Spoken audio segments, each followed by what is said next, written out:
Okay. Vivian, thank you so much for your heartfelt introduction. As you know very well over the years, our long friendship, the feeling is totally mutual, and I would love to give it back to you, but I won't take any more time. But you know how I appreciate you and Jan as well. We have worked together for many years, and it has been a great delight and addition to my life. And I want to thank all of you for showing up. Many of you are close friends. It is a very intimidating audience and it's particularly coming out of pandemic where I don't see any of you, and then all of a sudden to be thrown at you, it's overwhelming. But maybe I'll just stare at Bennett and not look at you, and I will be able to move ahead. So let me start this way. What I'm going to do is two things. I'm going to make a short introduction about how this fits into my own work. Then I'm going to do a picture show, and this is, I want you to know, it's totally new. I have done a few PowerPoints before, but they were always prepared by Etty at the center, at the CAT Center for Advanced Judaic Studies. I never did them.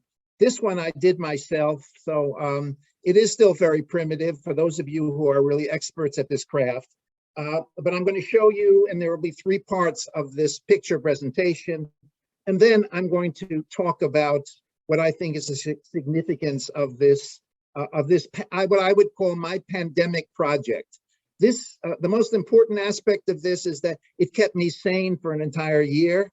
And I am very much indebted to Solomon Bennett for the opportunity to explore his life in the way that I did. But I have to convince you that he is worth exploring. So that's the next thing. So let me begin. That obviously what you're looking at is a self-portrait. He was an engraver. This appears in many of his books. I don't see any yarmulke or anything like that, but he looks like an English gentleman from the beginning of the 19th century. But we'll come back to the pictures in just a second. Let me say two things. Vivian mentioned that I had finished 9 monographs. If I ever finish this one, it will be number 10. I had sort of said to myself many years ago that I would do 10 before I leave this earth. Maybe now I could do 11, I don't know, but we'll see.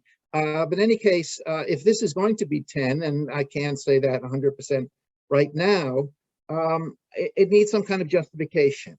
As those of you who know my work know very well, I am always been fascinated by biography. It was a personal preference when I began my career, when I published the biography of Abraham Farisol at the end of the 15th and 16th century in 1981. That was my doctoral dissertation at the Hebrew University. And I continued with the biographical mode, Abraham Yagel and several others, Pinchas Horowitz and so on. There is something about studying an individual life, trying to capture it as best one can. Of course, so much is elusive and impossible to understand, but nevertheless, there is a kind of stability in trying to understand a life over time and to understand every aspect that is available to me. And doing this again, therefore, is very simple. One might even add that all of my work is biographical. Even my synthetic works are chapters. The individual chapters are very biographical and deal with individual figures. And therefore, finding another individual to study, Solomon Bennett, that's his English name. His Hebrew name is Yom Tov Ben Shlomo Bennett. Why he calls himself in English after his father is not totally clear. I put them together, but when he signs in Hebrew, it is always Yom Tov Ben Shlomo Bennett. Bennett doesn't sound like a Jewish name to me, but nevertheless, there is a famous rabbi in the same period named Bennett or Benat, and this is the way he signs it in Hebrew as well. And these are the correct dates, 1767, 1838. I knew Bennett already because he is a minor character in my book on the Jewish Enlightenment. I'd written a few pages on him, but he looked like a right figure to explore in greater depth. There were many aspects to him, which I hope to point out in the course of my remarks this afternoon, this evening. The second point I want to make, so the first point is my interest in biography. My second point, and I see Moshe Idel is here. Moshe Idel once wrote a wonderful review of one of my books on Jewish science. And there he pointed out, quite correctly, of my interest in minor figures, as opposed to those who were canonical, who are important. This is not Herzl. This is not Moses Mendelssohn. This is Solomon Bennett. There is something for me, I guess, I assume that if I wrote about a minor figure that no one else wrote about, I couldn't be corrected because no one knew anything about him, or in a few cases her. But more than that, it seemed to me that these thinkers who I worked on, who were on the edge, also mediators between Jewish and Christian culture, from Yagel to Alexander McCall, the missionary, to Moses Margoliot, the convert, a whole group of others. They needed a voice. And I see my role as an historian to give voice to the unnoticed, the silent, the invisible from the perspective of past scholarship. The historian then as a recoverer or excavator of the past, in Hebrew, a goel perhaps. I know others sitting here listening to me have done this over and over again as well, but it's something that really moves me to, as if to bring life to a person who has been ignored, and to argue that this person adds a greater significance to the larger culture in which he or she lived in. Now it's time for the pièce de résistance, my slides. So here I'm going to do the following. First, a kind of biographical sketch of Solomon Bennett. As you see, he's born in 1767 in Belarus, in Polotsk or Polok, however it is pronounced, and Marcin can correct me or Aga if I'm mispronouncing. In 1792, he left for Copenhagen via Riga, and he apparently studied at the Royal Danish Academy of Painting, Sculpture, and Architecture. He tells us that he left to pursue the arts, and that he could not stay any longer. It is very weird. All we have so far are his own remarks in one of his books, which we'll talk about in a second, Netzach Yisrael, or the Constancy of Israel, which that he calls it. I now know, as of yesterday, I told Vivian this, that those of you who know the great manuscript collection, the great rare book collection of Jews College, which was sold mostly by Sotheby, the remnants of that collection are in a Jewish school in London. After waiting an entire year and writing about 10 letters and driving the librarian nuts, she finally discovered for me a manuscript that had been lost, which contains all of his academic degrees and all of his letters of recommendation as an engraver. I have not seen it yet, but of course this will provide certainty about where he studied and the degrees that he had. But clearly he tells us for 3 years he was in Copenhagen studying copper engraving. There was a great fire in 1795 in Copenhagen, and for that reason he tells us he left. And he came to Berlin, where he spent until 1799. In 1799, and he was a member of the Royal Academy of Fine Arts and Mechanical Sciences, a Kufer Stecher, and he is actually listed, I did get into their archive, and he is listed as an early member of this organization. I will show you how he got in, because he was enlisted to do 2 paintings of the King and Queen of Prussia, and they liked his work, and he had these credentials. So for 4 years he remains. He does mention a number of Jews, but there is very faint. He certainly is not involved in any kind of deep or writing stage or thinking about Jewish identity. He is primarily an engraver.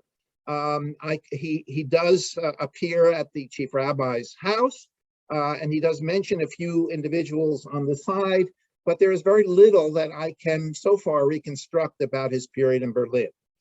1799, he says he is too limited and Berlin is too hostile towards Jews, and he heads for London and he arrives in 1799. And from 1799 until his death in 1838, he is a resident of London. In 1809, we see a major change in that he publishes a book called The Constancy of Israel, and I will show you a picture of that in just a second. The book is a polemic against a response to two Jewish Christian polemics written in this period of time. But the most interesting section is the third section, which is a kind of history of modern Jewish culture up to the present, including his own autobiography, which is in some way a little bit reminiscent of Solomon Maimon. At least it reads that way. He is very open about his life.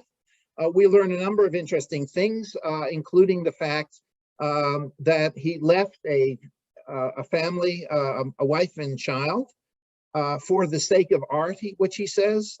He says everybody agreed with it, and his parents were upset. At some point, he talks about a number of impairments in Poland regarding taxes on alcohol, which seem to suggest by one scholar I consulted that he may have been involved in the liquor trade till the age of 25 when he left Poland. In any case, all of this information is in the Constancy of Israel. In 1815, another book on sacrifices, which I won't go into now. In 1817, a heated public debate emerges with the Ashkenazic rabbi of London, Solomon Herschel. And this involves a long series of books back and forth, beginning with a catechism translated into English. I will show it to you by Shalom Cohen and translated into English. And with the approval of Herschel, Bennett attacks this in a work called Tena Bikurim in Hebrew. And then later on, as a series of responses, Minchat Knaot, appear against Bennett, he responds in English, thus making the debate totally public, called the Synagogue of Duke Place, which is a scathing critique of the Jewish community of London, a scathing critique of the rabbi, and it really places him outside the Jewish community, and we'll talk about this a little bit more later on.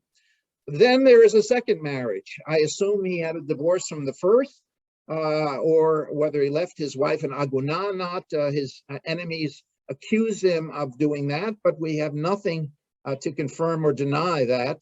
And in the meantime, he is quite prolific with children as well, having 9 children, and as you will see, always complaining about the fact he can't support them on his meager salary. In 1821, he publishes a work called Yam Shel Shlomo, or the Molten Sea. I will talk about these texts a little bit later.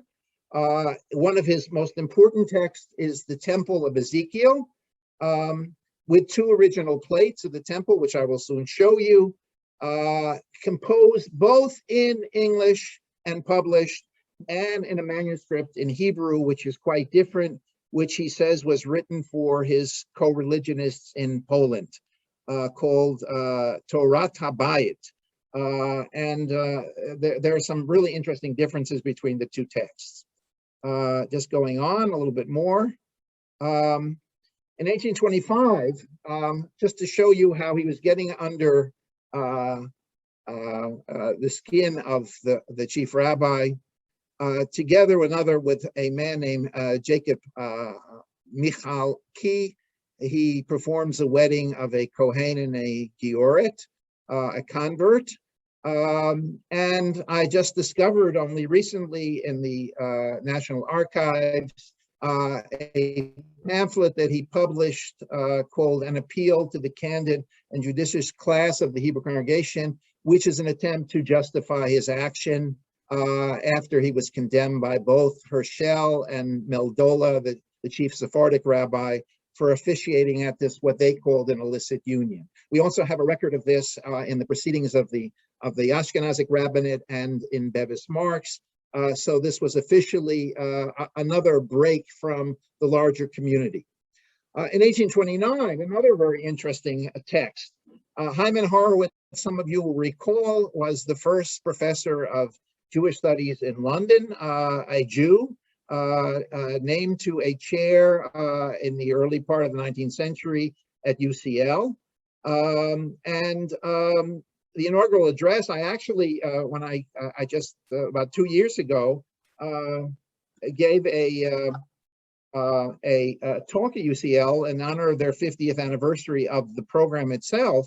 I actually talked about this wonderful address that Hyman Horowitz had given. Lo and behold, Bennett writes a scathing critique saying he doesn't know anything. Who is this guy?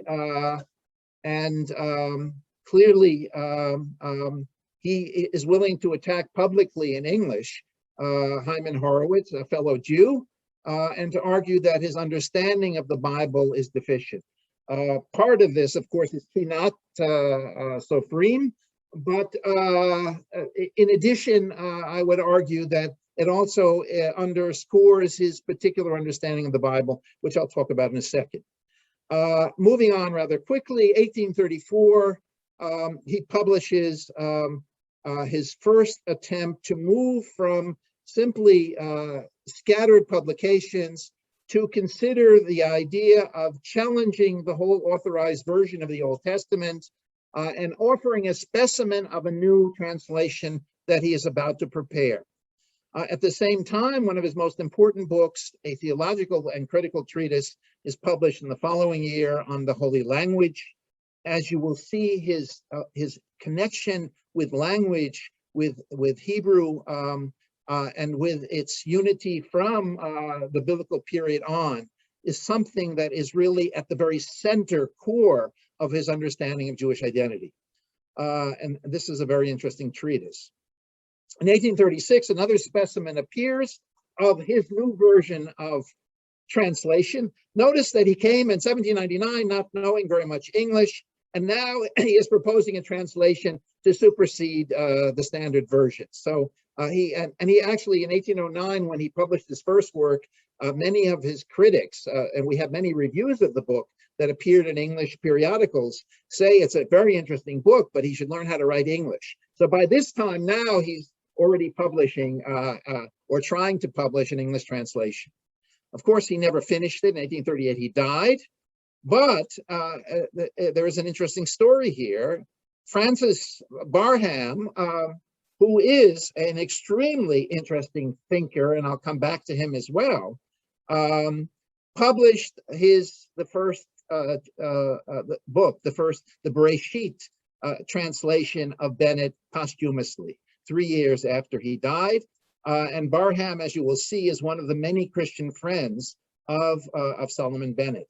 And I will talk about that later on. So that's basically a skeleton of his. Now I want to go through, and I guess I see what happens if I linger too long. I'm going to talk about each a slide. I'll never get through this. So let me go rather quickly. So here is the next step. See, is that nice? Bennett's engravings in Berlin and London. So take a look at some of his work first of all. Here is Frederick II. I can't say enough about engravings because I still have to do more study of this. And Richard Cohn, who's listening to me right now, will be my tutor, or at least my partial tutor. But I'm not there yet. But nevertheless, this is a fairly common portrait of Frederick II, but it was clearly done. And this portrait, along with Frederick's wife, is what got him into the Berlin Academy. They liked the work, and he tells us that he was handsomely paid for it as well. And she looks rather provocative. Here, of course, is the famous engraver and artist How do I pronounce that Marcin Chodovecki, very well known artist. Say it again. Chodowiecki. Chodovecki. Don't try. No. I won't try. Okay. Again, a very common portrait of, at this point, Daniel, I will call him, was the president of the Academy of Arts. So there are many portraits like this of him, but nevertheless, this was done by Bennett as well. Moving on. Now, I mentioned to you the two plans of the temple, which appear as plates in his commentary on Ezekiel 40 to 43, which is the Temple of Ezekiel. This is the floor plan. And this next one is an aerial view of the temple. So here he combines his engraving skills with a commentary on Ezekiel. And I will say more about that as well as we go on. Here, to show you his interest in using his engraving skills, again, in that work which he calls the Molten Sea, is based on the 7th chapter of the Book of Kings. The elaborate irrigation system of the temple conceived by Solomon, here is his rendering of it, which appears in the Molten Sea. So again, notice how he's interested in offering us a visual representation of what he is talking about. And here is one more. This is actually, I found this in a work by a fundamentalist woman named Catherine Hausman. She was a very strong anti-Newtonian, and she actually hired Bennett to do many of her engravings and uses them over and over again in all of the 6 books that I have read of hers. And this one is very popular. So here is the Mishkan, the tabernacle, as rendered by Bennett as well. Now, let me just show you very quickly. When he gets to England, he actually expands his craft even more. So we have Napoleon. We have here George IV. We have William Shakespeare, which appeared actually in an anthology of Shakespeare's writing at the beginning of the 19th century. And we have, I want to give you some. There are about, I would say there are at least 10 or 12 more that I'm not showing you. The Duke of York in Albany. Here is a one with multicolors. So you can tell that he has at least some good professional skills. All right, moving on. So this is the famous engraving of Herschel, which got him into serious trouble. There was a painting done by A.G. Fraser. Herschel had the temerity of getting a printer to put it in a Siddur that was published at the beginning of the 19th century. And Bennett wrote a strong diatribe against the idea of putting one's picture in a prayer book as if one is praying to the rabbi and not to God.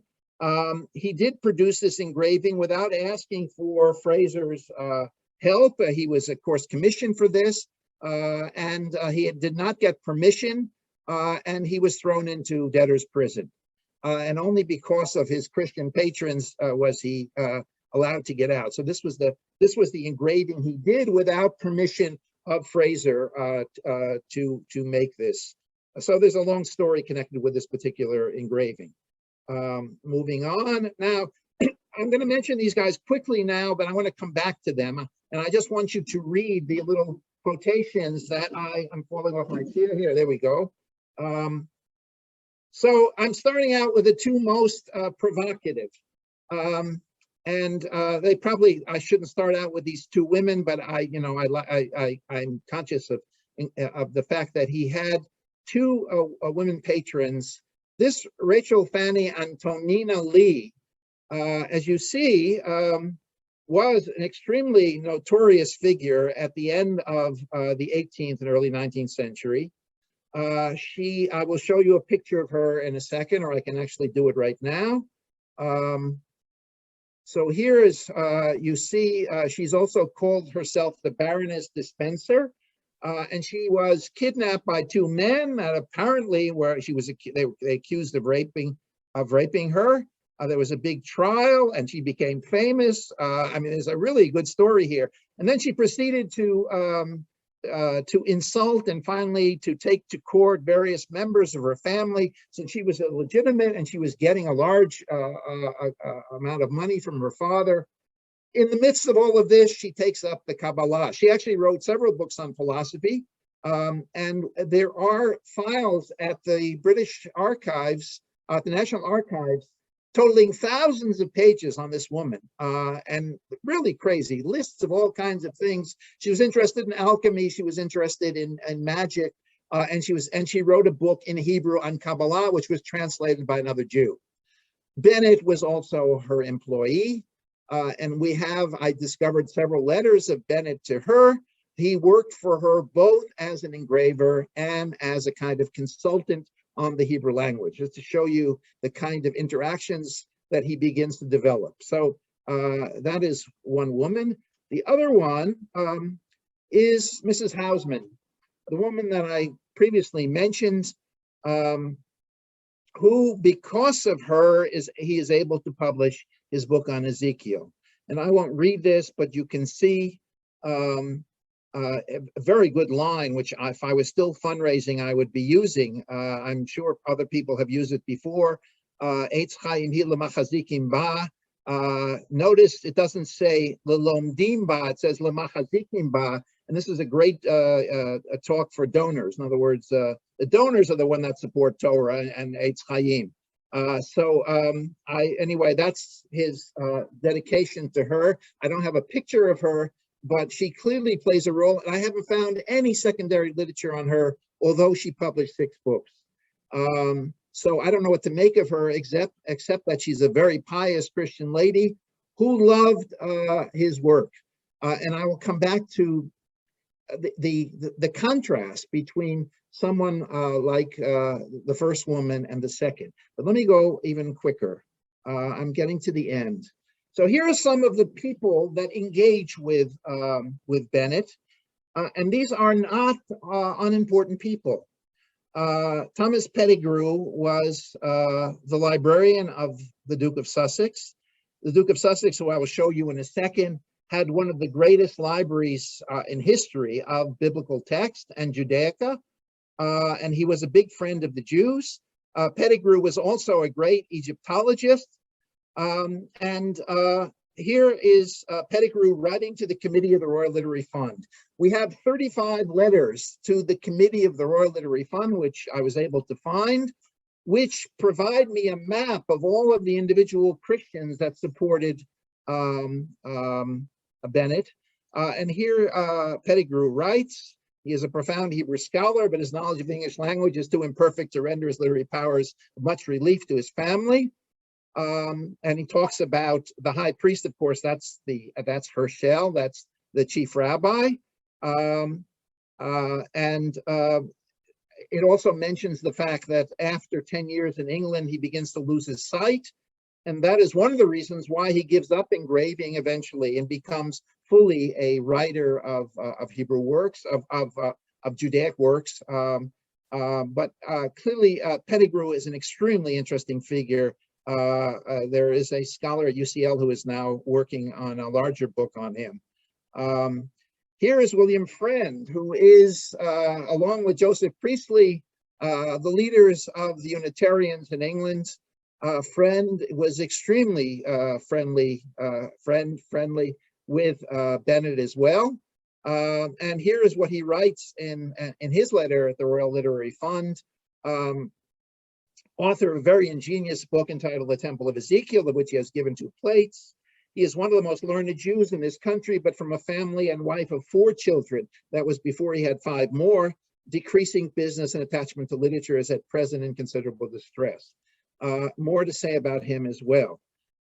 William Drummond, another major figure. Now we move from the Whiggish liberal Christians to almost the atheists, the radicals. William Drummond wrote a work in which he tries to understand the entire biblical text in astrological terms. What is remarkable about Drummond is that he writes a letter asking Bennett to answer some questions about the book of Daniel. And notice these remarks, which I think are quite interesting. He thanks him for his remarks, and perhaps you are not aware, I'm in the middle of that little paragraph, that we notes ream, I dare not say plainer, seldom know the grounds on which you Hebrews rest your defense. And he refers to an article which is actually a very long review of Netzach Israel, of the first book that Bennett wrote, in which you are openly attacked. It is necessary and unavoidable for the fairest and most candid critic in our happy land of free opinion. And yet, to those who look below the surface, you are secretly praised and encouraged. Again, Drummond is a really interesting figure, and the fact that he appreciated Bennett is not a small thing. Here is the Duke of Sussex. Notice his very sturdy legs. That's the most impressive part of his picture here. Clearly a major friend of the Jews. When he died, there are at least 4 or 5 hespedim written by various Jews in his honor. He was a Freemason. Many of these people were Freemasons. We can talk about that as well. And clearly we have letters between the Duke of Sussex and Bennett as well. And finally, Daniel Eaton. Now, this is really cool, talking about radicals. Now we're moving all over the side. This is the editor of Thomas Paine's works. And we are told by Bennett that in the year 1812, he published text, and he sent one to Bennett of Thomas Paine. I noticed that Paine greatly derided scripture, charging it with foolish and blasphemous language. Bennett justified his own decision to retranslate the Old Testament into English in order to counter. So one of the motivations, he argues, is to help the English culture by correcting the horrible impressions of Thomas Paine based on a faulty translation of the Bible. So another figure. All right, now very quickly, here are the books that I've already mentioned: the Constancy of Israel, Netzach Israel. Here is the work on the Holy Language. Here are the 2 versions of the Ezekiel books. The manuscript is a Jews' college manuscript. A microfilm is in Jerusalem, and that's that's what's there. And the Temple of Ezekiel is on your right. And finally, here are the 2 works that are relevant to the debate with the chief rabbi, which is based. It describes the Shorshei Emunah of Rabbi Shalom HaKohen, and the translation of Yehoshua van Oven, and Bennett's response. And The Present Reign, of course, was a book that was written a year later, which continues this debate over several years. So that is my my pictorial contribution. And now I'm going to, what do I do now? Let's see. Yeah, I'm just going to leave this one here and continue to talk. Okay. Now I want to get to, so I've shown you pictures and I've given you an outline. Let me talk finally in the last part of my remarks about what I think this is all about and why I'm wasting your time and encouraging you to listen to me. Bennett's literary career begins as a polemicist with Christian exegesis or Christian misrepresentation of biblical texts. Then it shifts to a more direct study of biblical texts, and finally to the bold aspiration, as we have mentioned, of retranslating the entire Hebrew Bible into English. A literary career clearly motivated by his inability to continue as an engraver because of eye problems, but his craft had initially led him into a Christian world of artists and literary people, and he enjoyed their financial and moral support. At the same time, he alienated himself from the chief rabbi and the Orthodox Jewish community who saw him as a threat to their authority. The book then is a study of a maskil, a kind of maskil, a rebel from Jewish rabbinic norms and institutions, but one shaped in an English environment where social intercourse with a non-Jewish world was made easier and more accessible in a relatively liberal and open cultural environment, with a keen interest among certain elites in biblical and Hebraic studies. One could argue that in some respects, my work here is definitely a continuation of my work on the English Enlightenment with respect to Jews. But I would argue that Bennett takes us to a stage 20 or 30 years later, where at least he is more outspoken, more public, and much more embedded in Christian culture. It seems to me people like Avraham Tang, perhaps not David Levy, the people that I spoke about at the end of the 18th century, were just as involved in Christian culture, but we're not as public. We're not put all of their dirty laundry, for example, into English and publicize their alienation from Judaism before Christians. Bennett could not tolerate the arrogance and ignorance of what he saw of the rabbinical establishment and acted defiantly against it, attempting to usurp its prerogatives and authority. Both for economic and social reasons, he felt the need to seek out and legitimate his expertise before a highly educated group of English literati who found him knowledgeable and useful for their own intellectual purposes. He entered into their circle and sought their support without radically assimilating or considering conversion. He was a proud Jew who had little interest in orthopraxis, but held strong feelings about the literary integrity of Judaism, its spiritual mission, and its contribution to Western civilization. He was fascinated, for example, by Second Temple Judaism, like other maskilim, as Shmuel Feiner and others have pointed out. But for unique reasons, he considered it a political and spiritual return to the original core of what he called Abrahamic belief, and a repudiation of the excesses of First Temple monarchy. He is an anti-monarchist of the first order, and this comes up over and over again in his writings. He believes, he sees the ideal and most authentic Jewish polity to be similar to that of the English, not surprising. A limited monarchy based on democratic principles, neither a monarchy nor a theocracy. His biblicism, his anti-monarchical views, and his emphasis on the spiritual essence of Judaism mark the very core of his proud Jewish identity. His abiding sense of the moral mission of Jews to the world, along with an appreciation of diasporic Jewish life, a preference, as he calls it, to be a stranger in a foreign land rather than a ruler of one's own. Remember, this is still very early, long before Zionism, but that is exactly the way he puts it. His deepest commitment to Jewish civilization is to language. For him, Hebrew, the divine language, never deviated from its primitive state. This provoked him, among many other things, for attacking Hyman Horowitz, who in his speech speaks about the various layers or stages of development of the Hebrew language over time. For Bennett, the gift of language communicates to posterity a universal history by some mode of writing rather than mere tradition. It is this linguistic connection which motivates him to write one of his most important works, defines his Jewish identity and his need to polemicize with uninformed Christians. It also leads him into a career as a biblical critic and translator. For him, the capstone of his career is the creation of an authentic English translation of the Old Testament.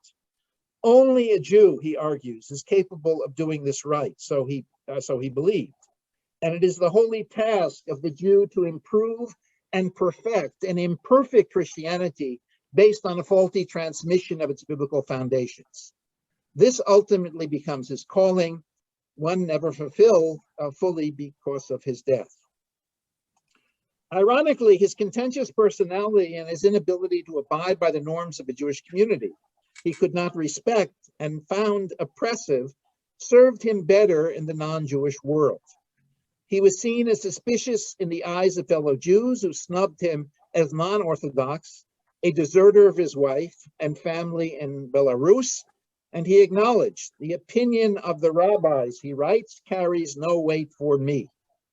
Although he acknowledged he was an untitled layman, to use his words again, he usurped the authority of the rabbis in a contested case of a Mr. Manis, even challenging at one point the vaulted authority of Akiva Eger and other rabbis, writing a teshuvah on this particular case in England, which he strongly disputes.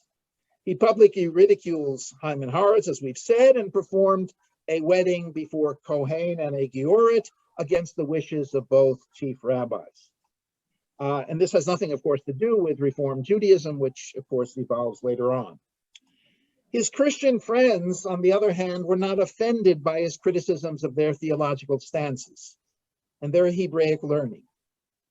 In a strange way, his outspokenness made him more attractive to them.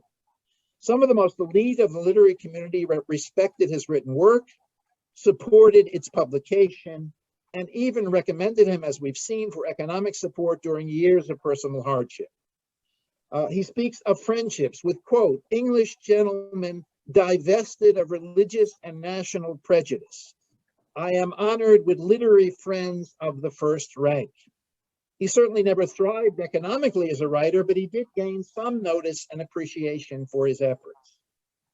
What, if anything, seems to unite some of these Christians, at least with each other and with Bennett, would seem to be a desire to revisit the scriptural foundations of Christianity with a view to challenging Trinitarian and ecclesiastical orthodoxy. This would be evident, for example, in William Friend, the Unitarian, and in Francis Foster Barham, the publisher of Bennett's translation of Genesis, who was animated, I speak now of Barham, by a syncretic determination to put Christianity into a much bigger frame of universal revelation, arguing for a revelation which affects all peoples, a kind of a Christian universalism. The Duke of Sussex, a strong Whig liberal, was keen on the emancipation of Catholics, and especially on greater rights for dissenters. And one assumes that the study of the scripture was for him a solvent of religious differences as well, was another of his great admirers. The Duke was an ardent Freemason, as we have said, and so was his librarian Pettigrew, a master of Egyptology, another Protestant libertarian, rather anti-clerical and at a remove from Anglican Toryism. And then there is Drummond. Here now we leave the world of dissenting scholarship for free thought altogether. In 1811, he printed for private circulation his Oedipus Judaicus, in which he attempted to prove that the Old Testament was an extended astrological allegory. Payne's publisher, Daniel Eaton, fits here as well, along with the unique Rachel Fanny Antonina Lee, we mentioned as in the first portrait. On the other hand, there are high churchmen and Tories among his supporters. Catherine Houseman, who we mentioned, Thomas Burgess, the Bishop of Salisbury, Lord Ellenborough, both conservatives who would have nothing to do with Drummond or Friend. Houseman even wrote a book against Drummond.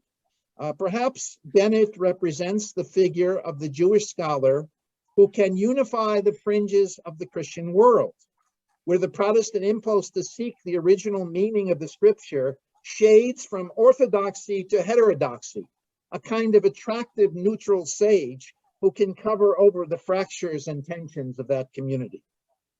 Bennett was also unique, and I'm getting close to the end, in his ability to combine, as I said earlier, his artistic and scholarly interests, particularly in the two works we mentioned, The Molten Sea and the Temple of Ezekiel. He says, I am connected with the arts, literary subjects, and mankind in general. He even articulated an artistic and observational perspective in the Hebrew version of his commentary on Ezekiel. He speaks about the fact that other commentators have commented on this book, including Tosafos Yom Tov and others, but I am the only one that has a hasagat tsiurit, a habatat tsiurit.